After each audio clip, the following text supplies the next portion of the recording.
తమను తాము తెలుసుకోవాలనే తపనతో మొదలై ఏది తెలుసుకుంటే ఇంకేది తెలుసుకోవాల్సిన అవసరమే రాదో ఆ పరమసత్యాన్ని కనిపెట్టాలనే ఆకాంక్ష వరకు ఉపనిషత్ ఋషుల అంతర్మథనం మనకు అనేక జీవిత సత్యాలను బోధిస్తుంది. ఆ ముఖ్య శ్లోకాలు, మహావాక్యాలు గుండెల్ని తాకేంత పదునైనవి, ఆలోచనల్ని మార్చేంత ప్రభావవంతమైనవి. ఉపనిషత్ అంటేనే మహర్షుల జ్ఞానాన్వేషణ. అందులోని ప్రతి వాక్యంలోనూ తమను తాము తెలుసుకోవాలనే ఆరాటం కనిపిస్తుంది. పరమాత్మతత్వాన్ని అర్థం చేసుకోవాలనే జిజ్ఞాస తొంగి చూస్తుంది. భారతీయతకు వేదం ప్రమాణమైతే ఆ వేదానికి శిరస్సు ఉపనిషత్తు. ఆదిశంకరులు దశోపనిషత్తులకే భాష్యం రాసిన 108 పైచిలుకు ఉపనిషత్తులను సాధికారికంగా గుర్తించింది పండితలోకం. పేరు ఏదైనా ప్రతి ఉపనిషత్తు జ్ఞాన మార్గాన్నే బోధిస్తుంది. శరీరం, మనసు, బుద్ధి అనుసంధానాన్ని చర్చిస్తుంది. భగవద్గీత మూలాలు, బ్రహ్మసూత్రాల ఆనవాళ్లు ఉపనిషత్తుల్లోనే ఉన్నాయంటారు. కొంత గద్యం, కొంత శ్లోకం కలగలిసిన ఆ మిశ్రమ శైలితో అభివ్యక్తికి నిండుదనం వచ్చింది. వేదశాఖలు వెలసెనిచ్చట, ఉపనిషన్మధువు ఒలికెనిచ్చట అంటారు రాయప్రోలువారు. నిజమే, ప్రతి ఉపనిషత్తు ఓ అమృత భాండమే. ఉపనిషత్తుల రచనా కాలం విషయంలో భిన్నాభిప్రాయాలున్నా ఒకటి మాత్రం నిజం, ఇవన్నీ వేదాల తర్వాత పుట్టాయి, పురాణాలకు ముందే ప్రాణం పోసుకున్నాయి. ఆ తర్వాత వచ్చి చేరినవి కొన్ని ఉన్నాయి. ఉపనిషత్తుల్ని మనసు పెట్టి చదివితే నాటి సామాజిక పరిస్థితులు అవగతం అవుతాయి. అప్పట్లో చదువులకు జిజ్ఞాసే కొలమానం. సార్వభౌముడి పిల్లలు, సామాన్యుల బిడ్డలు పక్కపక్కన కూర్చుని పాఠాలు నేర్చుకున్న ఉదంతాలు ఉన్నాయి. మహిళలకు సమాజంలో సముచిత స్థానం ఉండేది. ఋషి పీఠాలు, రాజసౌధాల సాక్షిగా జరిగే ధార్మిక చర్చల్లో గార్గి, మైత్రేయి తదితర విద్వన్మణులు పాల్గొనేవారు. జనకుడి సభలో బ్రహ్మవేత్తలను నిర్ణయించే అధికారం గార్గికి ఉండేది. కొన్ని ఉపనిషత్తుల్లో మనుజలోకం, పితృలోకం, దేవలోకం అంటూ ముల్లోకాల ప్రస్తావన కనిపిస్తుంది. అలా అని ఇవేవి ఆకాశానికి అవతలో అంతరిక్షానికి ఇవతలో ఉంటాయనేం వాళ్లు భ్రమపెట్టలేదు.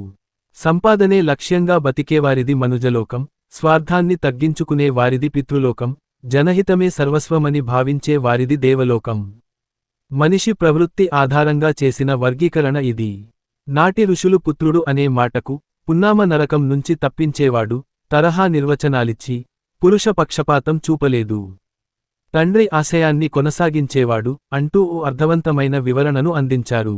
ఎదుటి మనిషి కష్టాన్ని అర్థం చేసుకోలేని వ్యక్తిని పాప్భోగి అని పిలిచారు. అక్కడక్కడ అన్నం అందరిది తరహా సామ్యవాద భావనను స్ఫురింపజేసే వాక్యాలు కనిపిస్తాయి. ఎవరూ ఆహారాన్ని చులకన చేయకూడదు, భోజనం ఓ వ్రతం లాంటిది. శ్రద్ధగా, ప్రేమగా భోంచేయాలి. ధాన్యాన్ని పండించడం కూడా ఓ మహత్కార్యమే అంటూ వ్యక్తి నుంచి వ్యవస్థ వరకు ప్రతిచోటా పరమాత్మను దర్శింపజేస్తాయి ఉపనిషత్తులు. సా విద్యాయా విముక్తయే, విద్యతోనే మనిషికి అన్ని రకాల బానిసత్వాల నుంచి విముక్తి లభిస్తుందని బలంగా నమ్మింది అలనాటి సమాజం. కన్నతండ్రి యథాలాపంగా అన్న మాటను ఆజ్ఞగా భావించిన నచికేతుడి కథ, సత్యమే వ్రతమని నమ్మిన సత్యకామ జాబాలి ఉదంతం, తనలోని అహాన్ని కరిగించుకుని తండ్రి ద్వారా తత్వమసి అనే పరమసత్యాన్ని తెలుసుకున్న శ్వేతకేతువు అంతర్మథన ఘట్టం ఉపనిషత్తుల్లోనివే. ప్రతి ఉపనిషత్తులోనూ కొన్ని మహావాక్యాలు, కీలక శ్లోకాలు ఉంటాయి. ఆ ఉపనిషత్ సారమంతా అందులోనే ఇమిడి ఉంటుంది. సంక్షిప్తంగానే అయినా ఓ కాలాతీత సత్యాన్ని అవి చాటి చెబుతాయి. కళ్ళకద్దుకుని మరీ వాటిని మన ఆలోచనలో, ఆచరణలో భాగం చేసుకోవచ్చు. మనము మహర్షుల్లా ఆయురారోగ్య ఆనందాలతో పరిపూర్ణ జీవితాన్ని ఆస్వాదించవచ్చు. ఆనందో బ్రహ్మేతి వ్యజానాత్ తైత్తిరీయోపనిషత్ డబ్బుతోనో, అధికారంతోనో వచ్చేదే అసలైన ఆనందం అయితే అగ్రరాజ్యమైన అమెరికా ఆనందదేశం కావాలి. కాని ఫిన్లాండ్ హ్యాపీనెస్ ఇండెక్స్ లో మొదటి వరుసలో నిలుస్తోంది. ఎందుకంటే వస్తువులతోనో విజయాలతోనో లభించేది సాధారణ సుఖం మాత్రమే. హఠాత్తుగా ఓ కోరిక కలుగుతుంది. ఇక మరుక్షణం నుంచి అదే చింత. ఎలాగోలా తీర్చుకుంటాం. కాసేపు సంబరంగా అనిపిస్తుంది. ఆ తర్వాత మరో కోరిక పుడుతుంది. మళ్ళీ మనల్ని స్థిమితంగా ఉండనీయదు. అదో గొలుసుకట్టు వ్యవహారం. బ్రహ్మానంద స్థితిలో ఆ ఇబ్బందే ఉండదు. అది అకారణం, శాశ్వతం. ఎవరి కారణంగానో నువ్వు ఆనందంగా ఉండటం కాదు. ఏ ప్రాపంచిక సుఖాలో నీకు ఆనందాన్ని భిక్ష వేయడం కాదు. నువ్వు స్వతహాగా ఆనందపురుషుడివి. పరమాత్మ స్వరూపము ఆనందమయమే అంటారు ఆదిశంకరులు ఉపనిషద్ భాష్యాల్లో. చేతులారా, ఆ ప్రత్యేకతను మనం దూరం చేసుకున్నాం. పోగొట్టుకున్నదాన్ని తిరిగి సంపాదించుకోడానికి ఒకటే మార్గం. మన ఆలోచనా విధానానికి ఉపనిషత్ సూత్రాల్ని అన్వయించుకోవాలి. అప్పుడిక ఎక్కడినుంచో అరువు తెచ్చుకోవాల్సిన అవసరం రాదు. నిత్యానందం మనలోనే పొంగిపొర్లుతూ ఉంటుంది. కశ్చిత్ ధీరః ప్రత్యగాత్మానమైక్షత్ కఠోపనిషత్ ఆధ్యాత్మిక పరిభాషలో ధీరత్వం అంటే కామ, క్రోధ, మద, మాత్సర్యాలనే లోలోపలి శత్రువుల్ని తరిమేయగల మనోశక్తి. ఉపనిషత్తుల ప్రకారం నిర్భయుడు, ఆత్మసమీక్ష చేసుకునేవాడు, ఇంద్రియాలకు ముకుతాడు వేసినవాడే నిజమైన ధీరుడు. ఆ ఎత్తుకు వెళ్ళినప్పుడే హృదయ నేత్రాలు తెరుచుకుంటాయి. మనిషి తన లోపలికి తాను ప్రయాణిస్తాడు. ఆ సర్వోన్నతమైన స్థితే ప్రత్యగాత్మ. మౌనం, ధ్యానం, వైరాగ్యం. ఆ మజిలీని చేరుకోడానికి సాధన సంపత్తి. పైచూపు అనుభవాల వెంట పరుగులు తీయిస్తుంది. లోచూపు స్వస్వరూప జ్ఞానాన్ని ప్రసాదిస్తుంది. బాహ్య దృష్టి పైపై సృష్టిని మాత్రమే గమనిస్తుంది. లోచూపు ఆ సృష్టి మూలాల్ని అన్వేషిస్తుంది. అందుకే సత్యం బయట లేదు, నీ లోపలే ఉంది అంటారు రమణ మహర్షి. ఈ ఉపనిషత్తులోనే నచికేతుడు అనే బాలుడు యమధర్మరాజు సకల సంపదల్ని ప్రసాదిస్తానన్నా ఆ కోరికల వలలో పడకుండా తనకు పరమసత్యమే కావాలని పట్టుబడతాడు. అది ధీరుల లక్షణం, ప్రత్యగాత్మ స్వభావం. మన ఏవ మనుష్యాణాం కారణం బంధమోక్షయో అమృతబిందోపనిషత్ వేల సంవత్సరాలకు పూర్వమే భారతీయ ఋషి పరంపర మనసు కేంద్రంగా అధ్యాత్మ విద్యను రూపొందించింది. నాయమాత్మా బలహీనేనలభ్య. నీ మనసు బలహీనంగా ఉన్నంతకాలం నువ్వు ఏ సత్యాన్ని తెలుసుకోలేవు అని బోధించింది. మన ఏవ మనుష్యాణాం కారణం బంధమోక్షయో. నువ్వు మరింతగా బంధాల్లో చిక్కుకున్నా, ఆ బంధనాల్ని ధైర్యంగా తెంచుకున్నా అదంతా మనసు ద్వారానే సాధ్యమంటుంది అమృతబిందోపనిషత్. ఓ సందర్భంలో పరమాత్మ ఎవరు అనే ప్రశ్న తలెత్తినప్పుడు వరుణ మహర్షి తనయుడైన భృగువు కఠోర సాధన ద్వారా సత్యాన్వేషణ చేస్తాడు. ఆ తపస్సు ఫలితంగా దేవుడు 6 రూపాల్లో ఉన్నాడనే నిర్ధారణకు వస్తాడు. నువ్వు పండించే ఆహారంలో, నువ్వు తినే అన్నంలో, నువ్వు వడ్డించే భోజనంలో, నువ్వు సముపార్జించే జ్ఞానంలో, అంతిమంగా సత్కార్యాలతో నువ్వు పొందే ఆనందంలో పరమాత్మ దర్శనమిస్తాడని చాటి చెబుతాడు. ఆ ఎరుకే ప్రజ్ఞానం. ఇదే జ్ఞానాల్లోకెల్లా అత్యుత్తమం. ద్వితీయాద్వై భయం భవతి. బృహదారణ్యకోపనిషత్. రెండోది ఉంది. మరో వ్యక్తి ఉన్నాడు అనే ఆలోచనే మనిషిని తీవ్ర అసౌకర్యానికి గురిచేస్తుంది. వెనువెంటనే ఎవరితోనో పోటీపడాలి, ఎవర్నో ఓడించాలి, ఇంకెవర్నో దారికి తెచ్చుకోవాలి అనే ఆధిపత్య పోరు మొదలవుతుంది. గెలుపు, ఓటమి, మిత్రుడు, శత్రువు, సంతోషం, దుఃఖం, ఇలా 2 రకాల భావనలు దాగుడుమూతలు ఆడతాయి. నిజానికి ఇవన్నీ అనుభవాలు మాత్రమే, వాటినే సత్యాలని అనుకోకూడదు. సముద్ర తీరంలో కూర్చున్నప్పుడు అదిగో చిన్న అల, ఇదిగో పెద్ద అల అంటూ అలల్ని వేరు చేసి చూస్తుంటాం. వాస్తవానికి ఆ అలలన్నీ అనుభవాల్లాంటివే. సముద్రమే పరమ సత్యం. నేనొక్కడిని ఒకవైపు, మిగిలినవాళ్లంతా మరోవైపు అనుకున్నప్పుడు ప్రపంచం నిట్టనిలువునా చీలిపోయినట్టు కనిపిస్తుంది. అదే నాలోని ఆత్మ, నీలోని ఆత్మ ఒక్కటే అని బలంగా భావించగలిగితే ఏ సమస్య ఉండదు. మనసును ఆ అద్వైత స్థితికి తీసుకెళ్లినప్పుడు రెండో మనిషే కనిపించడు. నువ్వే నేను, నేనే నువ్వు. కర్రతో చేసిన ఏనుగు బొమ్మ దూరం నుంచి చూసినప్పుడు నిజమైన ఏనుగులానే అనిపిస్తుంది. అందులోని కర్ర మనకు కనిపించదు. అంటే కర్ర ఏనుగులో లీనమై ఉంటుంది. దగ్గరికి వెళ్ళి చూసినప్పుడు కర్ర మాత్రమే మిగిలి ఉంటుంది, ఏనుగు కర్రలో లీనమైపోతుంది. అలానే మన దృష్టికోణం మారనంత వరకు అసత్యం కూడా సత్యంలానే గోచరిస్తుంది. ఏది సత్యమో, ఏది అసత్యమో గ్రహించి ముందుకెళ్లడమే సమన్వయ మార్గం. ఆ ప్రయాణంలో మనలో ప్రపంచాన్ని, ప్రపంచంలో మనల్ని చూసుకుంటాం. ద్వితీయాద్వై భయం భవతి. రెండోది అంటూ ఉన్నప్పుడేగా భయాలు, బాధలు. ఓం భద్రం కర్ణేభిః శృణుయామ దేవాః. ప్రశ్నోపనిషత్. ప్రశ్న జిజ్ఞాసకు చిహ్నం. అన్నీ తెలుసుననే అహంకారంతో ప్రశ్నల్ని మనసులోనే మురగబెట్టుకుంటే ఆలోచనలు బుర్రలోనే కుళ్ళిపోతాయి. కాబట్టే ప్రశ్నోపనిషత్ ప్రశ్న అవసరాన్ని గుర్తు చేస్తుంది, ప్రశ్నించమని ప్రోత్సహిస్తుంది.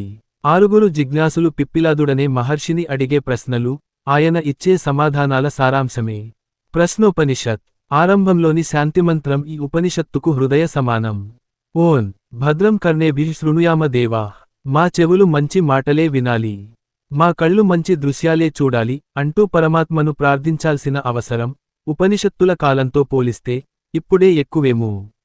ఎందుకంటే సామాజిక మాధ్యమాల్లోని ఫేక్ న్యూస్లు, డీప్ఫేక్ వీడియోలు మనలోని ఉద్వేగాల్ని రెచ్చగొడుతున్నాయి. వాటి ప్రభావం ఆరోగ్యం మీద పడుతోంది. ఎలాగైనా ఆ గండాన్ని తప్పించుకోవాలి. స్థిరైరంగై స్తుష్టువాగం సస్తనూభిః అంటూ ఏ వంకరలు లేని బుద్ధిని, ఏ లోపాలు లేని శరీరాన్ని ప్రసాదించమని ప్రశ్నోపనిషత్తు పరబ్రహ్మను ప్రార్థించేది ఆ సదాశయంతోనే. మనలో, సమాజంలో, మొత్తంగా విశ్వంలో ప్రశాంతత నెలకొనడమే నిజమైన శాంతి. అందుకే ప్రతి శాంతిమంత్రం చివర్లోనూ మొత్తంగా 3 శాంతులు ఉంటాయి. ఓం శాంతిః శాంతిః శాంతిః సత్యమేవ జయతే నానృతం ముండకోపనిషత్ స్వార్థం, కుట్ర, తాపత్రయం, ఈషణత్రయాలు. ఈ 3 కట్టగట్టుకుని సత్యాన్ని మరుగుపరుస్తాయి. అంతా నాదే అనే కూపస్థ మండుక స్వభావం స్వార్థానికి తెరలేపుతుంది. నేనే పైచేయి సాధించాలి అనే దురాలోచన కుట్రలకు ఉసిగొల్పుతుంది. నా వాళ్లే బాగుపడాలి అనే తాపత్రయం మమకారాలకు బందీని చేస్తుంది. ఉపనిషత్తుల ప్రకారం సత్యం 3 స్థాయిలలో ఉంటుంది. వాక్సత్యం, జీవనసత్యం, పరమసత్యం. మనిషి అన్నవాడు సర్వకాల సర్వావస్థల్లోనూ సత్యమే చెప్పాలి, సత్యమార్గంలోనే నడవాలి. ఈ రెండూ సాధ్యమైన వారికే పరమసత్యం గోచరం అవుతుంది. అప్పుడప్పుడు అక్కడక్కడా అసత్యానిదే పైచేయి అయినట్టు అనిపించినా ఆ పరిస్థితి తాత్కాలికమే. అంతిమంగా సత్యమేవ జయతే నానృతం. సత్యమే గెలుస్తుంది, అసత్యం మాత్రం కాదు. నిత్య జీవితంలో ఏదో ఓ రూపంలో పంచేంద్రియాలు మనల్ని పక్కదారి పట్టించే ప్రయత్నం చేస్తుంటాయి. పొరపాటున కూడా ఆ వలలో పడకూడదు. పాపం చేప, దాని నాలుకే దాన్ని మోసం చేస్తుంది. అంచుకోలేని జిహ్వ చాపల్యం గేలానికి చిక్కుకునేలా చేస్తుంది. జింక పరిస్థితి అలాంటిదే. దాని చెవులే దాన్ని బలిపీఠం ఎక్కిస్తాయి. వేటగాడి అలికిడిని పసిగట్టడంలో విఫలం అవుతాయి. మిడత పరిస్థితి మరీ అన్యాయం.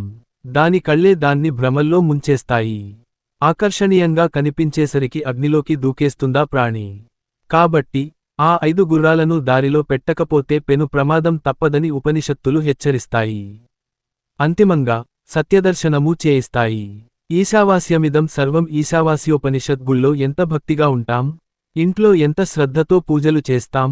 ఒక్కసారి కాలు బయట పెట్టామా ముసుగులన్నీ తీసేస్తాం, విలువలన్నీ వదిలేస్తాం. లోలోపలి పశుప్రవృత్తి బయటికి వచ్చేస్తుంది. దీనికి కారణం పరమాత్మను గర్భాలయానికో, పూజా గృహానికో పరిమితమైన రాతిబొమ్మగా చూడటమే.